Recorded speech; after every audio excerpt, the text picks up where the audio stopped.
భారతదేశానికి ఆమె అందించిన అలుపెరగని అత్యధికమైన సేవల నిమిత్తం 1952వ సంవత్సరంలో ప్రపంచంలోనే అసాధారణమైన మహిళా వైద్యురాలిగా గుర్తించి ఆమెను సత్కరించారు.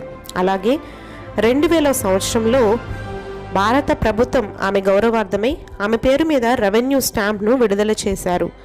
ప్రభుత్వం ఆమెకున్న సహవాసము, అనుకున్నది సాధించాలనే పట్టుదల, లక్ష్యాన్ని సాధించుటకు ఆమె చేసిన త్యాగము, యేసుక్రీస్తు మాటలను క్రియలో చూపించే ఆమె ప్రేమ, పరిచర్య చేయించుకున్నటకు కాదు పరిచర్య చేయుటకు అని ఆమె అనుకరించిన క్రీస్తు పరిచర్య విధానము, ఇవన్నీ ఈనాడు వెల్లూరులోని సిఎంసిను ప్రపంచ ప్రఖ్యాతిగాంచిన వైద్య మరియు విద్యా సంస్థగా నిలవబెట్టను.